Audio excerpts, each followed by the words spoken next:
Well, good Sunday morning, friends. Mark Holmes here, of course, with my buddy Cowboy Joe Boo, as well as Joe Bear in the house. And as always, I want to thank you all for watching, commenting, subscribing, and being part of the Joe Boo Sports Report. Without you guys, as well as you ladies, you know that this literally does not work. So let's get open for business and let's wake up the football gods here. It's Sunday, and I hope you guys, we don't have football. Well, we do have USFL football. So like I said, we don't have football right now, but I hope you guys tune in 5 o'clock Eastern, 6 hours from now.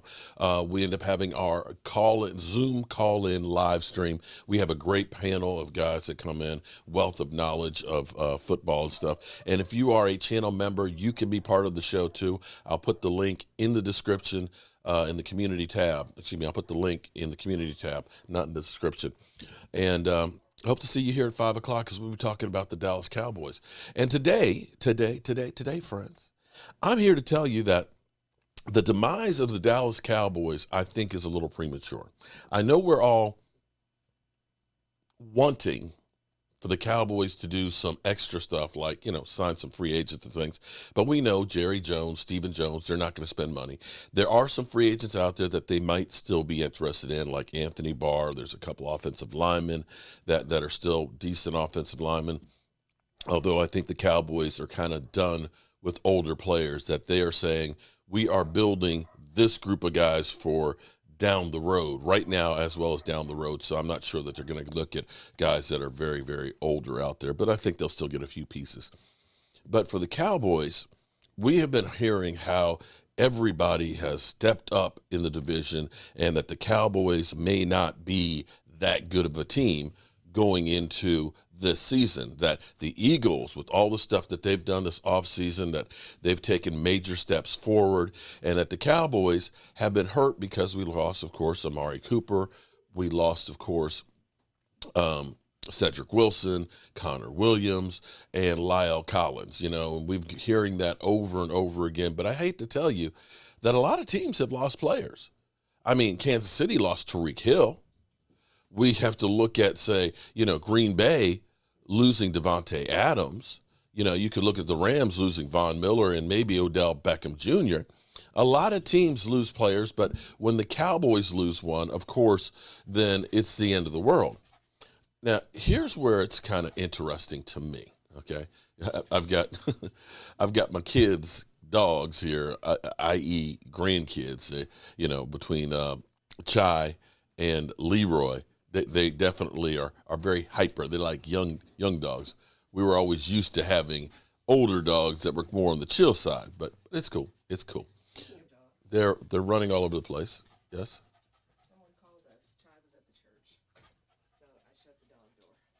Chai was at the church? Yeah. He must in the street. He must have. Their car door, and she got in. They must have jumped the fence? Yeah. Okay. All right. So, Chai, well, we know he can jump. All right. Okay. Anyway, sorry. Who let the dogs out? They did, because they have a dog door. Okay. Sorry for that interruption here. But I think the demise of the Dallas Cowboys is a little bit premature, because you sit here and we think about, what the Cowboys lost, but we forget about what the Cowboys have. Okay? I'm serious. I think about what the Cowboys have. Let me go to, before I go through here, let me go to Rich Eisen for a second. Because, see, this is where they believe that guys who haven't done anything with the team are going to now do major things, okay? And I'm going to say the Cowboys have people on their roster that have done major things. It's not a guess or a hope or a wish that they're going to have a breakout season. We've already seen it. But let's listen to my man Rich Eisen. I like Rich Eisen because Rich Eisen seems to be pretty much fair and more balanced than anybody else. Should I do the Eagles one right now? No, you should do the Cowboys. No, you should do the Eagles because you think they're going to win the division, don't you? You think that they're is going true. 12 You and did 5. say that. Let me try. You think the Eagles are going 12 and 5? Let's see if I'll try it. Let's see if I'll be right. Let's see if I'll be right. Can I have some music, please? Yes, sir. Okay, here we go. And I need the Philadelphia Eagles to go. Thank you very much. Play the Rocky theme. At Detroit, that's a win. Home for Monday Night Football, Minnesota Vikings is a win. Yeah, we know what Kirk does in primetime games. At the Washington Commanders, I'll give them the loss. Why? Because I think the Commanders are defensively going to be improved. Who's their quarterback? Carson Wentz. It's Carson Wentz. Great. It's a revenge game. But I think they'll take Carson the next time. All right. And then here's another. Wow, they got revenge games back to back. In comes Doug Peterson, and they tell him, "Here's Whiz Wit." That's a W. At the Cardinals. That's an L. Is it though? Cardinals are going to be fine. You know, the Cardinals always start off hot. I know, but they don't have D-Hop. They don't have D-Hop for this game. But D-Hop is, a little long in the tooth coming up. I'm gonna give him that. I'm gonna give him that win. 4-1, going into Dallas, and I'll baby. I'll agree with you and say that the Cowboys beat them. That's 4-1 against 4-0, right? That would be 4-1 against 4-4, and it would be 4. It would be battle of 4-1s.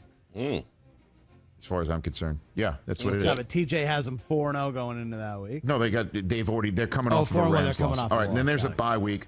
Home for the Steelers. I'll give them a win there. And I'll have them beating the Houston Texans the next week. And then they're definitely not losing to the Washington Commanders at home. At the Colts, I'll give them a loss. They're going to split the next two. I will have them. How about this? I'll have them beating Green Bay but losing to the Titans. Okay. They go to the Giants, and they always perform Play well bad. against the Giants. No. Giants could be in tank mode at that point, too. I don't think they're going to tank. I like their coach a lot. I will give them a win. I'll even have them losing at the Giants just to see if it happens. They've now lost 3 in a row. I mean, 3 out of the next 4. I'll give them a win at the Bears. I'll have them. Christmas Eve. I will have them winning at the Dallas Cowboys on that Saturday. Home again. You did the same damn thing. Oh, okay. Never mind. I'm just following your lead. I'm matching you. That's true. You have them at the loss. My goodness. This guy, that guy. I will have them winning the last 2 as well. I'll have them beating the Saints at home and the Giants at home. So what's that? 1, 2, 3, 4, 5, 6. Hold on. 1, 2, 3, 4, 5, 6, 7, 12 and 8, 5? 9, 10, 11, 12. Yeah. There you go. That wins the division. Jacoby Dean, baby. He's going to be healthy. A.J. Brown. Jalen. 12 and What I just said is not out of the realm. Miles Sanders. Okay, 12 and 5. Now they do have an easier schedule. I'll give you that one. But instead of us Cowboys focusing in on what we lost, Amari Cooper, 868 yards. Cedric Wilson, about 600 yards. Lyle Collins, missing 7 games. Connor Williams, leading the NFL in penalties.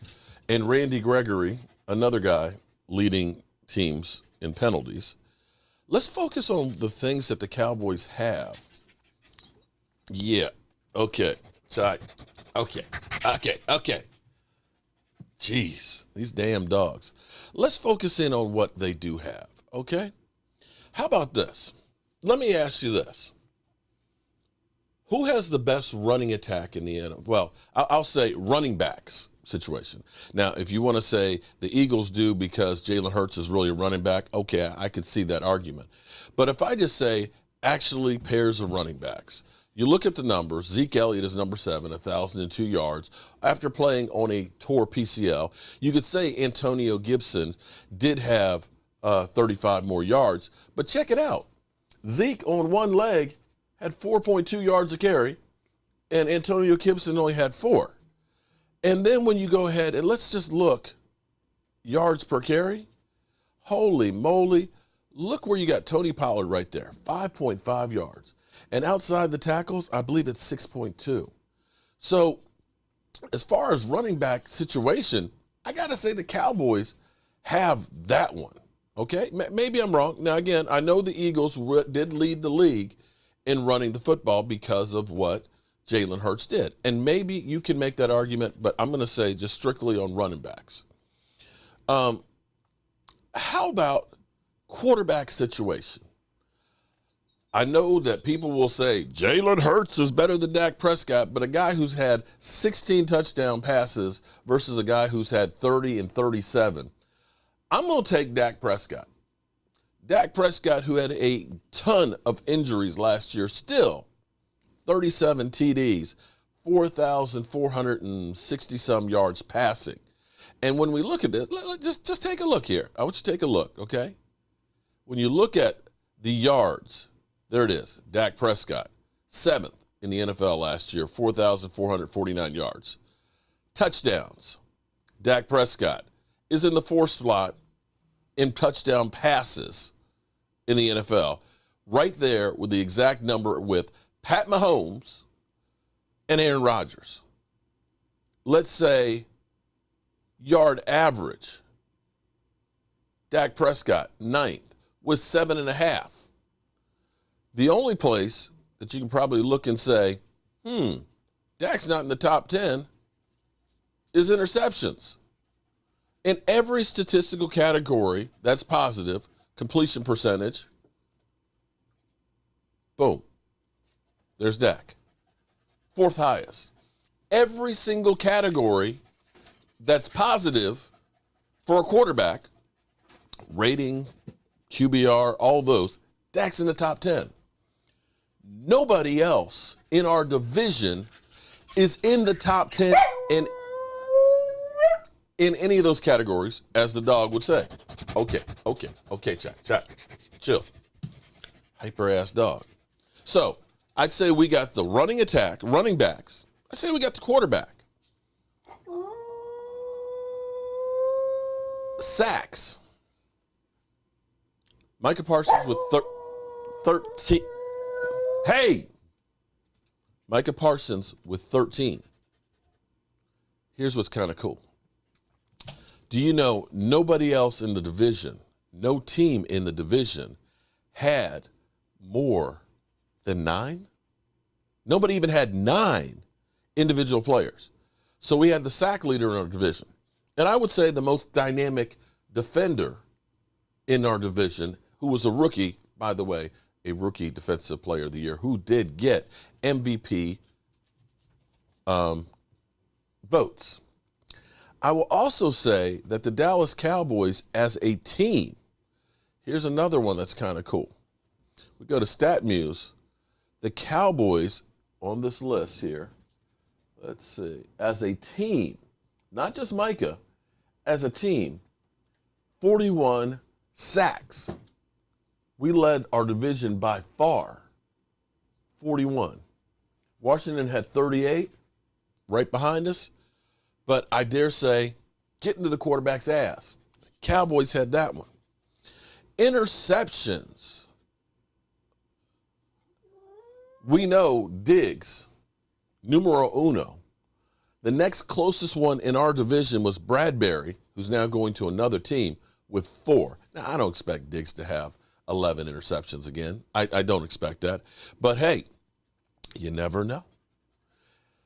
So as I look at this, yes, we lost some players. We lost the Randy Gregory, but I'm going to tell you that Sam Williams may be an absolute beast coming out the box.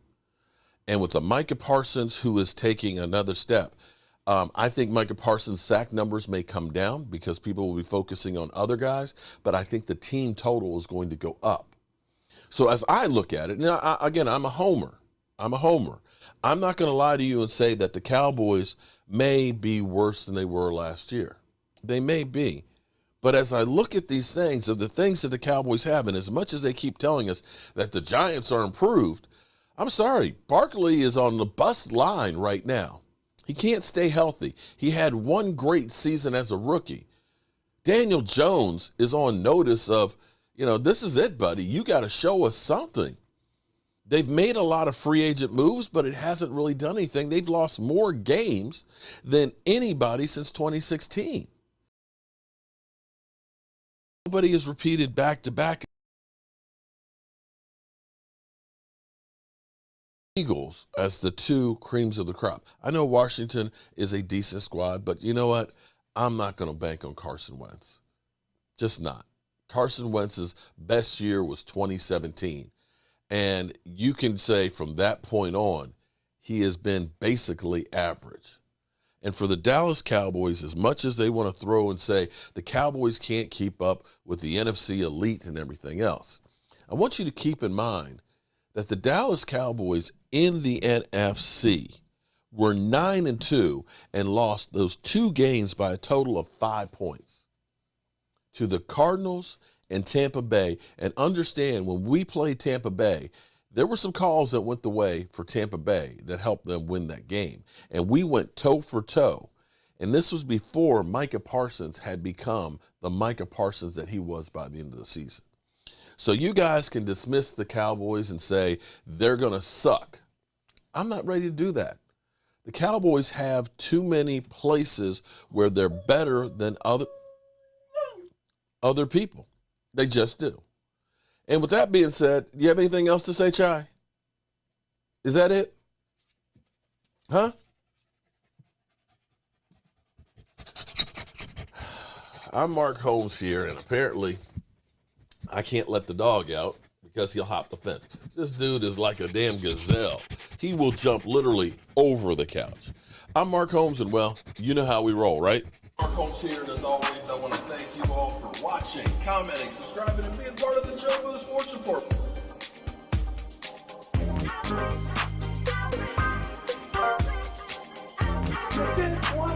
You did one hell of a job, Chai.